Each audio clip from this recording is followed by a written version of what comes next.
I was 14 years old when I went to spend a weekend at my aunt's farm.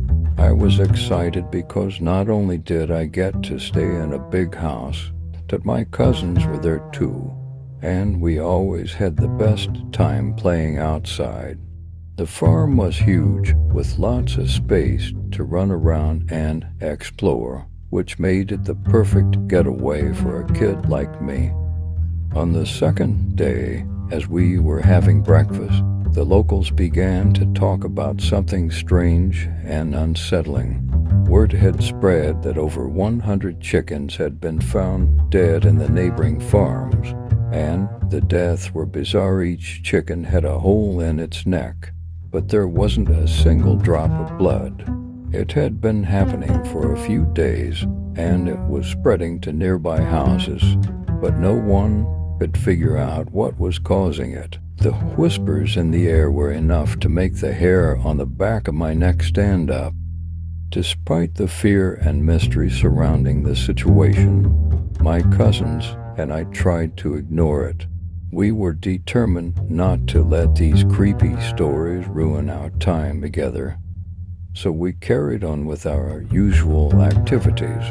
The excitement of being on the farm, running wild with no restrictions, was too strong to let anything bother us for long.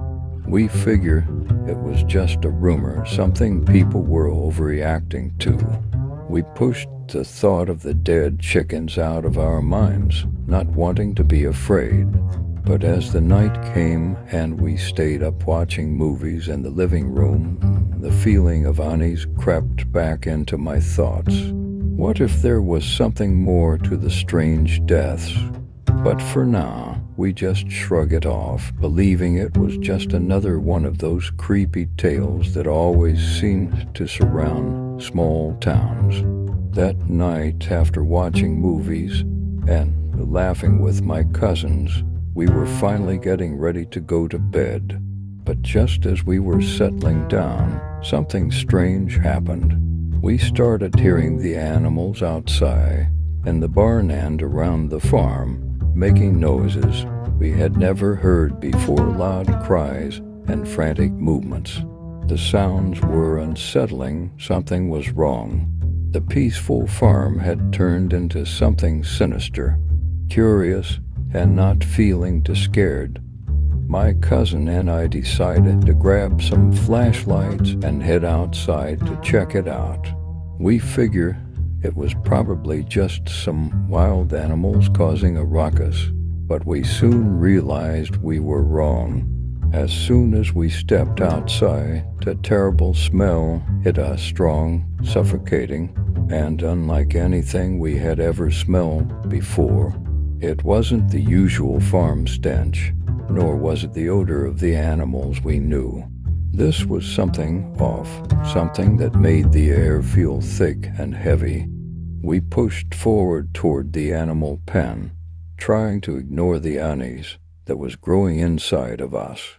But as we got closer, the sight that awaited us stopped us dead in our tracks. There, on the ground, were several dead chickens, their bodies littered around like discarded toys. Their feathers were scattered across the dirt, and the ground was stained with an eerie stillness. It was the same bizarre scene we had heard about earlier, and seeing it firsthand sent a cold shiver down my spine. We stood there, paralyzed with fear, struggling to process what we were looking at. Not wanting to wake up our parents, we made a quick decision. We rushed to the caretaker's house, which was only a few meters away, hoping he could help make sense of what had happened. When he arrived and saw the carnage, his face went pale. He was just as shocked as we were, and even said he had never witnessed anything like it before. His fear was palpable, and we realized that whatever was going on at the farm was beyond anything we could understand. The next morning, we called the police to report what had happened, and they arrived shortly after. They began investigating the scene, carefully examining the dead chickens and the surrounding area, but no one could figure out what could have caused such a strange and horrifying sight. The investigators found no traces of blood, no signs of an animal attack, and nothing that could explain the deaths. It felt like we were stuck in the middle of a mystery with no answers. As the day passed, the eerie silence on the farm made everything seem even more unnatural. The tension in the neighborhood grew, and the rumors started to spread even faster. People talked about strange noises, shadowy figures, and some even claimed to have seen something moving in the fields at night. But still, there was no concrete evidence of what was happening. Despite everything, my cousins and I tried to carry on with our day, pretending that everything was normal, even though we could all feel that something was terribly wrong. The atmosphere around the farm felt heavy, like it was suffocating us, but we kept telling ourselves it was just our imagination. Yet, it was hard to shake the feeling that whatever had killed the chickens was still lurking nearby, waiting for the right moment to strike again. As if things weren't unsettling enough, a new twist in the story came when my cousin went to the nearby market on her bike to run an errand. She was taking longer than usual, and the minutes dragged on, making us uneasy. We started to worrying, imagining the worst. What if something had happened to her? With our minds racing, my cousin and I decided to go after her and see if we could find out what was going on. We had to make sure she was okay. We walked along the road, our hearts pounding with each step, the sense of dread growing stronger with every passing minute. When we reached the halfway point, we finally saw her in the distance, pushing her bike slowly along the road. But something was off. She wasn't riding her bike, and her movements seemed strange. She kept glancing over at the nearby cornfield as if something was watching her from within. As we got closer, the tension in the air thickened, and then, without warning, she screamed. The sound pierced the quiet night, and she collapsed onto the ground, thrashing and kicking, her face twisted in terror. We ran toward her, terrified, not knowing what to expect. When we finally reached her, she was still pushing her bike, but her eyes were fixed on the cornfield by the side of the road. Her gaze was so intense, like she was staring at something or someone hidden in the shadows. The air felt even heavier now, and I could feel the hairs on the back of my neck stand up. Suddenly, she stopped dead in her tracks, and, without any warning, she let out a blood-curdling scream. It was so loud it echoed through the still night. Then she collapsed to the ground, writhing and kicking as if she were trying to escape from something invisible but incredibly terrifying. We rushed to her, our hearts racing. As we knelt beside her, we could see her face contorted in sheer horror. Her arms were tightly wrapped around her head, as if she were trying to shield herself from whatever she had seen. Through her frantic sobs, she managed to gasp out a few words, her voice trembling with fear. "There's something in the cornfield, something so ugly, black, with red eyes," she said between sobs. Her words made no sense, but the sheer terror in her voice was enough to freeze us in place. We immediately turned our attention to the cornfield, our lanterns casting long shadows as we scanned the area. The rustling of the dry corn stalks filled the air, but we couldn't see nothing that could explain her hysterical reaction. We called out, hoping for some sign of whatever she had seen, but the field remained eerily quiet. There was no movement, no creature lurking in the dark. We searched for what felt like hours, but found nothing. The silence that followed was almost worse than the terror that had come before.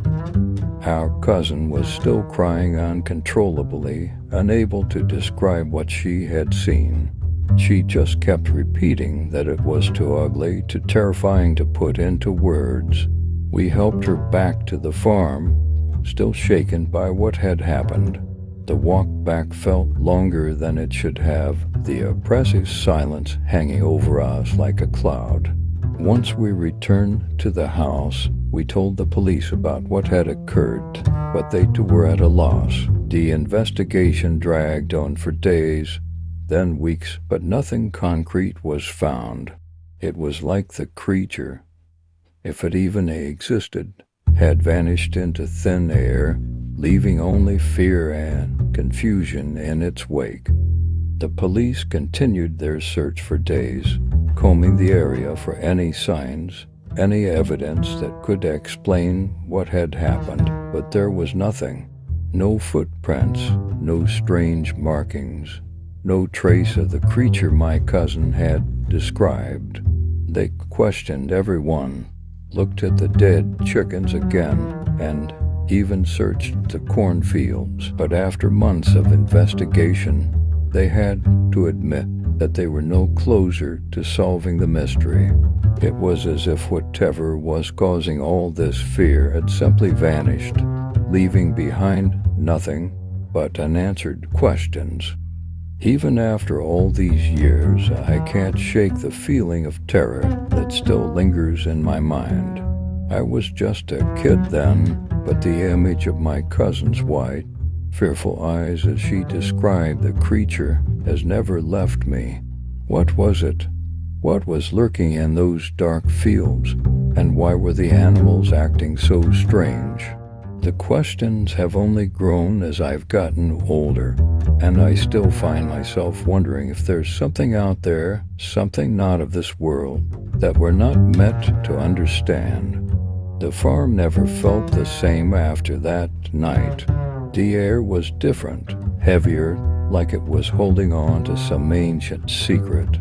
I could see it in the eyes of my family, too. Something had changed. The carefree days of playing outside and enjoying the wide-open spaces turned into a constant sense of unease. Even the animals seemed off, quieter, more on edge. The place felt cursed, as if something had marked it, and it wasn't the same haven it used to be. To this day, I can't step foot on that land without remembering the terror we all felt. The farm, the animals, the fields, they all seem haunted by the strange events that occurred. I don't think we'll ever know the full truth of what happened that weekend, but I've learned one thing. Some mysteries aren't meant to be solved. The fear, the unease, it stays with you, even when the answers remain just out of reach.